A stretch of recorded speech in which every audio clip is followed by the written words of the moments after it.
Korwil Pendidikan Kecamatan Sojo Utara, yang terhormat Bapak Ibu Kepala Sekolah tingkat SD se-Kecamatan Sojo Utara yang sempat hadir, yang saya hormati Bapak Ibu guru dari kelas 1 sampai kelas 6 tingkat SD yang sempat hadir.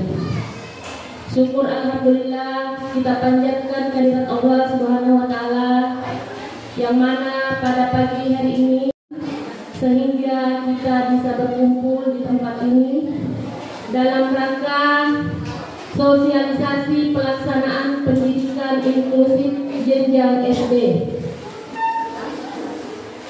Dengan mengucapkan bismillahirrahmanirrahim, acara pada pagi ini segera dimulai. Dengan susunan acara, pertama arahan-arahan, kedua doa atau penutup. Baiklah, kita melangkah ke acara yang kedua, yaitu arahan dari Ketua KKJ. Kami persilakan Ibu Rosni. Terima kasih. Bismillahirrahmanirrahim. Assalamualaikum warahmatullahi wabarakatuh. Waalaikumsalam warahmatullahi wabarakatuh. Yang saya hormati Korwil Sojo Utara, yang saya hormati Ketua K3S, langsung kepada kepala sekolah yang sempat hadir pada hari ini, dan teristimewa yaitu teman-teman guru yang rela siap menghadiri undangan kami. Pertama-tama mari kita sama-sama panjatkan puji dan syukur kepada Allah Subhanahu wa taala, karena di mana pada hari ini kita diberi kesehatan, kenikmatan, kesempatan sehingga pada hari ini kita bisa bertemu di tempat ini untuk mengikuti sosialisasi pendidikan inklusif jenjang SD. Salam dan taslim kita selalu curahkan kepada Nabi besar Muhammad SAW, di mana Nabi yang telah membawa manusia dari zaman jahiliyah atau zaman kebodohan ke zaman yang diridhai Allah Subhanahu wa taala, yang kita nikmati sampai hari ini, yang disinari oleh sinar Islam. Pertama-tama saya sampaikan kepada teman guru semua, yaitu saling memaafkan saja, dan artinya pendidikan inklusif ini adalah pendidikan yang harus diketahui oleh seorang guru. Karena kenapa? Karena pendidikan inklusif ini berhubungan dengan siswa yang berkebutuhan khusus. Pasti di setiap sekolah ada yang siswanya kita yang berkebutuhan khusus. Oleh karena itu ada konsep-konsep yang perlu guru ketahui untuk menghadapi siswa-siswa yang memiliki berkebutuhan khusus tersebut yang terdapat di sekolah guru masing-masing. Barangkali cukup sekian dari saya. Assalamualaikum warahmatullahi wabarakatuh.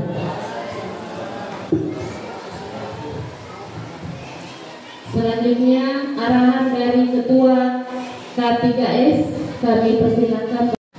Bismillahirrahmanirrahim. Assalamualaikum warahmatullahi wabarakatuh. Alhamdulillahirabbil alamin. Wassalatu wassalamu ala asyrafil anbiya'i wal mursalin wa ala alihi wa ashabihi ajma'in, amma ba'd. Puji syukur kita panjatkan kepada Allah Subhanahu wa taala, di mana pada kesempatan ini kita masih diberikan kesehatan maupun kesempatan sehingga kita masih sempat hadir di tempat ini untuk melaksanakan kegiatan sosialisasi tentang pendidikan inklusif. Jadi yang terhormat Korwil atau pengawas Kecamatan Sojo Utara, yang terhormat Bapak Ibu Kepala Sekolah se-Kecamatan Sojo tingkat SD se-Kecamatan Sojo Utara, yang terhormat Bapak Ibu guru yang saya banggakan. Jadi yang perlu kami sampaikan bahwa kemarin sebenarnya kegiatan-kegiatan yang pernah kita laksanakan di Kabupaten Donggala yang kemarin diundang ke hotel guest, kemudian di hotel para masuk, seharusnya itu akan memberikan sosialisasi apa yang mereka dapatkan. Jadi kemarin itu yang diutus untuk sosialisasi tentang inklusif, itu tindak lanjutnya ini sebenarnya sudah seharusnya dari kemarin kita laksanakan. Itu dari Desember, karena kita sudah berhubung karena pada bulan kemarin itu ada kita libur. Kemudian yang saya ikuti kemarin tentang kinerja sama-sama dengan Pak Wawan, itu kemarin kami sudah memberikan tindak lanjutnya.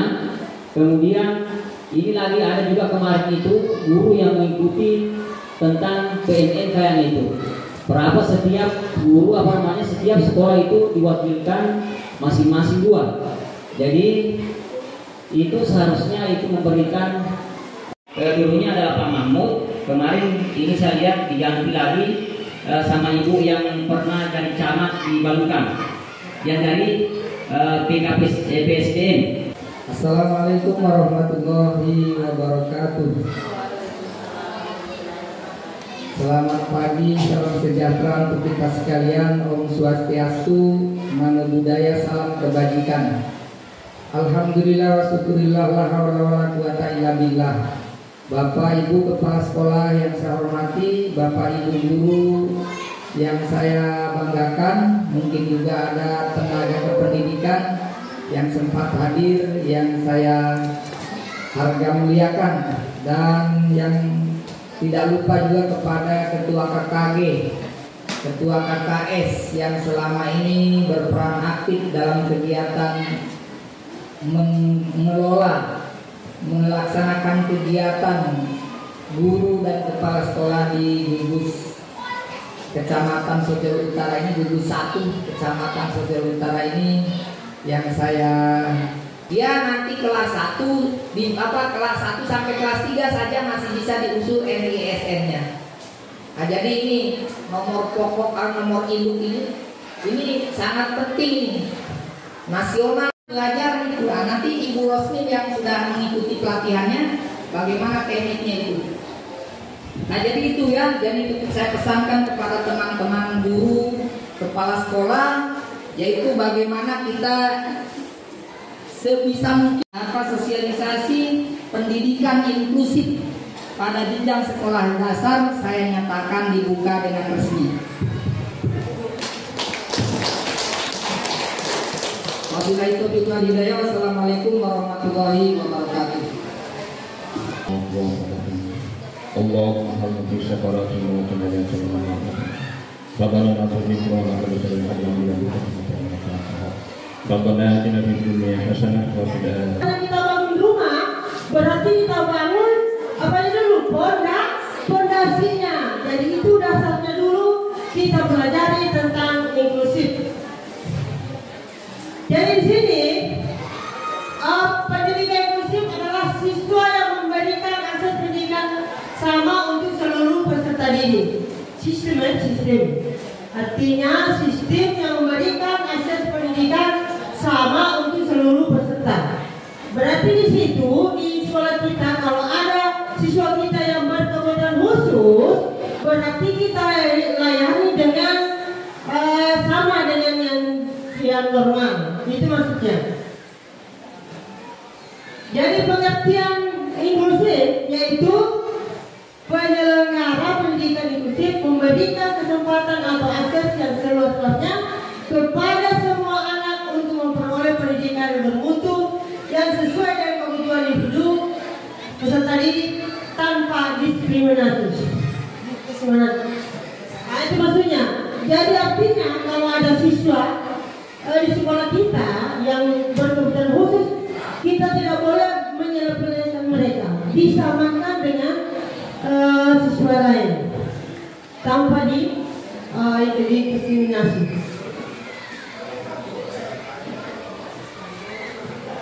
Tujuan, jadi konsep dasarnya itu tadi pertama tadi lewat, kedua tujuan, yaitu tujuannya untuk memberikan kesempatan seluas-luasnya termasuk berkebutuhan khusus memperoleh pendidikan layak sesuai menciptakan sistem pendidikan yang menghargai keberagaman, tidak diskriminatif. Nah, itu tujuan daripada pendidikan inklusif. Sasaran daripada pendidikan inklusif yaitu anak usia sekolah termasuk berkebutuhan khusus yang mengalami hambatan permanen maupun hambatan dalam perkembangan. ABK dapat dilayani melalui pendidikan inklusif, diantaranya cacat fisik, intelektual, sosial, emosional, cerdas atau berbakat istimewa. Anda yang tinggal di daerah terpencil, terbelakang, suku asing, korban bencana alam dan kemiskinan. Jadi artinya kita tidak pilih-pilih, semuanya kita diratakan di dalam kelas. Artinya tidak pilih-pilih kasih kepada siswa yang berkebutuhan khusus dengan berkebutuhan yang dan normal. Manfaat, ini konsep dasarnya ada beberapa. Manfaatnya yaitu semua bisa dilaksanakan di sekolah untuk mempercepat pemutaran program wajib belajar, menjamin siswa berkebutuhan khusus mendapatkan kesempatan dan akses yang sama untuk memperoleh pendidikan yang sesuai kebutuhan peserta didik, menciptakan lingkungan kelas yang kondusif bagi peserta didik berkebutuhan khusus untuk mengembangkan potensinya dengan maksimal.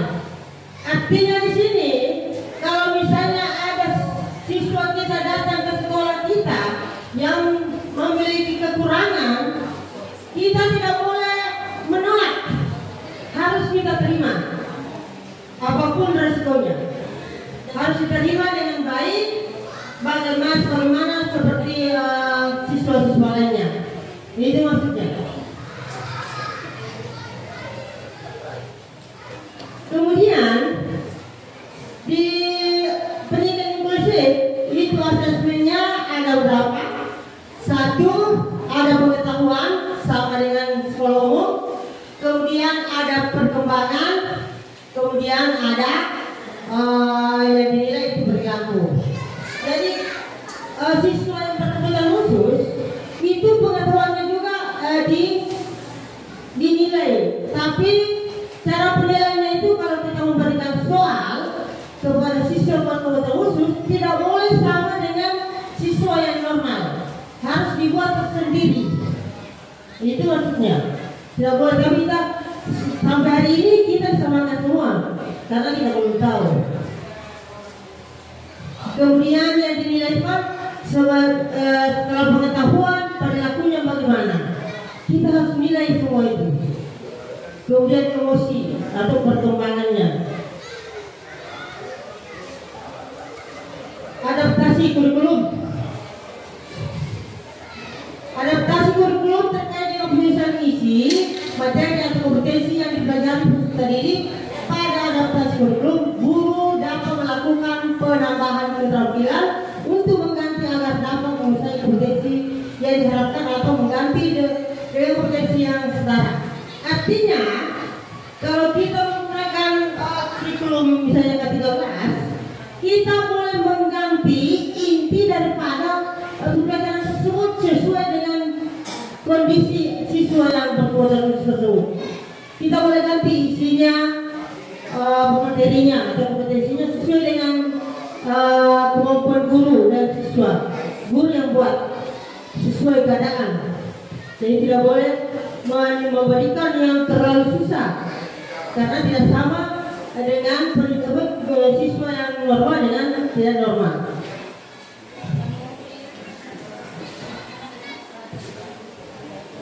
Adaptasi lain yang dapat dilakukan guru adalah dengan melakukan penyederhanaan kompetensi yang hendak dicapai. Itu proses penyederhanaan bergantung pada kemampuan awal, kondisi dan kualitas belajar peserta didik berdasarkan hasil asesmen. Jadi itu jadi berdasarkan pengamatan guru.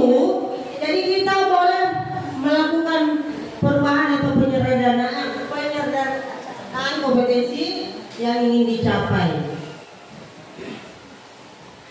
sesuai dengan dari awal kita harus sudah berubah kompetensinya. untuk siswa yang berkebutuhan khusus. Kemudian kalau rekrut yang lulus itu harus satu pendidikannya harus fleksibel.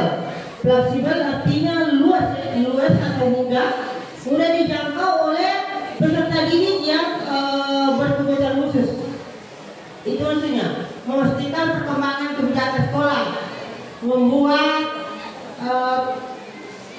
kurikulum.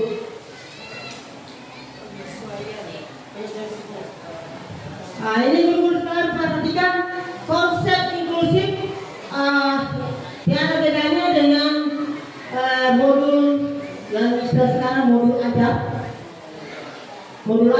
yang sekarang. Jangan bingung modul ajar itu sama dengan SPP ya. Kalau di 13 modul ajar apa itu? Padahal itu SPP saja. Cuma namanya diganti sudah pusing dulu. Jadi ini konsep inklusifnya satu ada perangkap. Berarti perangkap itu adalah modul atau SPP. Kemudian ada namanya perencanaan pembelajaran. Kemudian tidak ada guru, ada kepala sekolah. Kemudian ada ECP atau capaian pembelajaran. Kenapa ada guru, ada kepala sekolah? Berarti guru itu harus musyawarah dengan kepala sekolah apa tindak lanjut yang kita lakukan, kita ambil untuk siswa yang berkebutuhan khusus tersebut.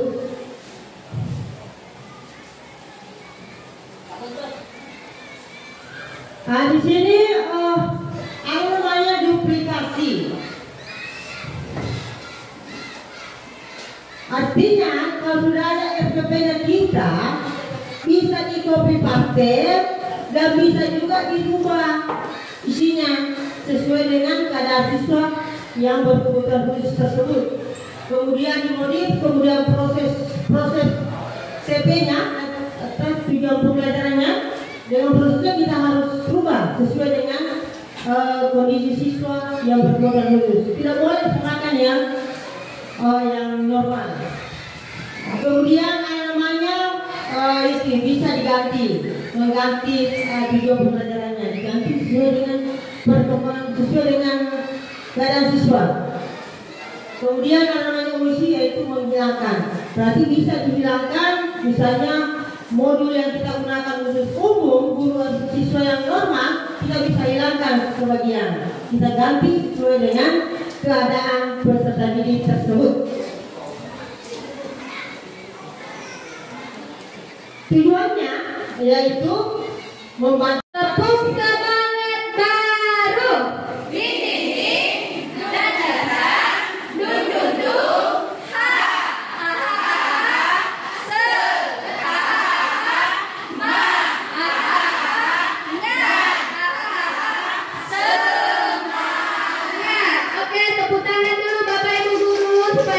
tidak sama. Jadi seorang guru harus mengetahui ini keragamannya, bahwa masing-masing anak sebetulnya memiliki kebutuhan khusus. Jadi masing-masing anak berarti walaupun normal, berarti masih memiliki yang namanya kebutuhan khusus. Pendidikan harus merencanakan dan melaksanakan pembelajaran yang dapat memenuhi kebutuhan setiap individu. Artinya kita di kelas kalau ada siswa kita yang kurang berkebutuhan khusus harus dipenuhi pembelajarannya. Sebuah kelas atau sekolah instansi pendidikan di semua anak dapat belajar bersama. Berarti di sekolahnya kita berarti biar anak berkebutuhan khusus wajib belajar bersama dengan teman-temannya. Jadi tidak boleh diskriminatif. Jadi semua tempat di mana pendidik meyakini benar bahwa pendidikan adalah hak dasar bagi semua anak. Kemudian sebuah tempat yang dimodifikasi untuk merespon kebutuhan manusia khusus anak yang unik. Jadi itulah ciri-ciri inklusif. Nah, ini. Jadi sebuah tempat di mana anak tidak diminta atau diharuskan untuk mengubah dirinya agar dapat diterima. Jadi kita tidak boleh paksa siswa, oh kamu harus begini supaya bisa kau rubah ini. Begitu tidak boleh, ada pemaksaan. Sebuah tempat di mana kurikulum dan perencanaan pembelajaran serta asesmennya bersifat fleksibel. Fleksibel berarti pembelajaran diberikan kepada siswa inklusif, berarti itu harus mudah dipahami oleh siswa tersebut. Jangan pembelajaran yang susah-susah. Makanya beda. Kalau dalam ujian sebenarnya itu lebih bagus di pertanyaannya dibedakan dengan peserta yang normal.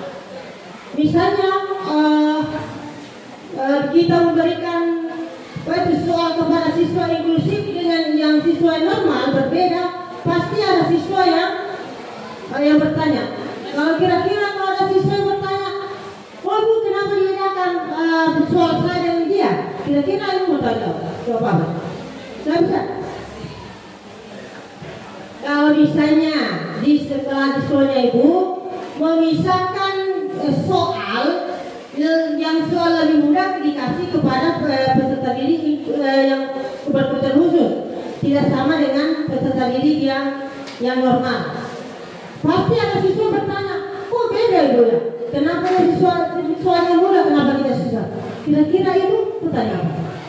Jawab apa kira-kira kalau ada pertanyaan seperti itu? Kalau bisa jawab? Jawab, saya bisa jawab Ibu. Silakan, siapa tahu berbeda. Jelas? Jelas? Misalnya begini guru, di sekolah itu kan kalau ada siswa yang berkebutuhan khusus, kalau dalam ujian itu soalnya itu harus dibedakan, tidak sama dengan siswa yang normal. Jadi artinya soal yang diberikan kebutuhan khusus itu agak mudah, fleksibel, mudah dipahami, tidak sama dengan.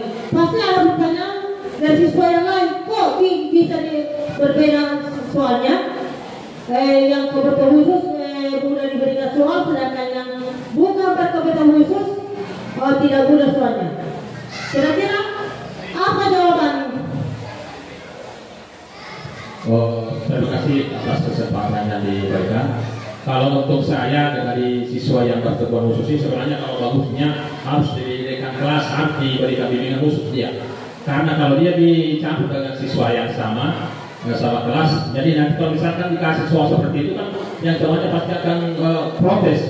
Kalau dia dikasih kelas khusus, mungkin itu bisa saja dia tidak bisa ditahu oleh teman-teman mereka seperti itu.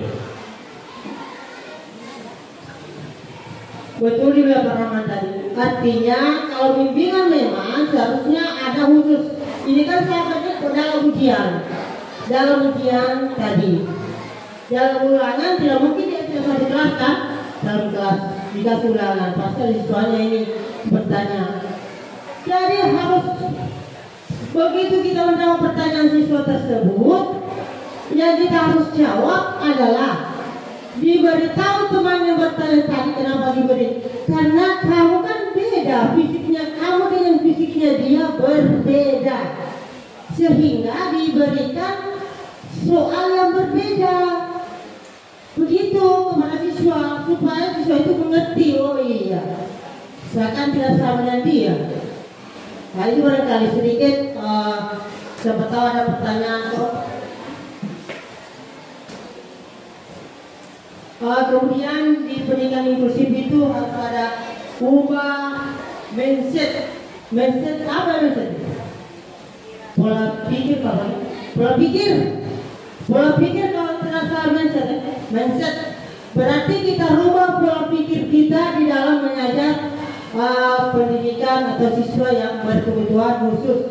Ganti istilah cacat dengan berkebutuhan khusus. Karena kalau cacat itu mungkin terlalu merapuh cacat, sehingga tidak boleh dibangun. Oh kau ada cacat, jadi diganti dengan berkebutuhan khusus. Kemudian misalnya ini istilah menangani atau diganti dengan memfasilitasi. Kemudian misalnya ini potensinya bukan hipotensinya, potensinya. Berarti kemampuannya siswa bukan kekurangannya yang kita harapin. Nah itu potensi. Kemudian kalimat saya tidak bisa diganti dengan saya bisa. Kemudian sinkron hambatan ABK untuk berpartisipasi dalam pembelajaran jangan terpaku dengan hambatan perkembangan. Artinya kalau kita memberikan pelajaran bersiswa, jangan kita terpaku kepada hambatan siswa tersebut. Jadi semua anak itu cerdas dan kecerdasannya bukan hanya satu. Jadi semua anak sebenarnya cerdas, cuma berbeda-beda. Peran dan tugas pendidik. Nah ini perannya pendidik satu, yaitu menunjukkan kepekaan dan sikap positif terhadap variasi individual, kekhususan dan perkembangan anak. Dua,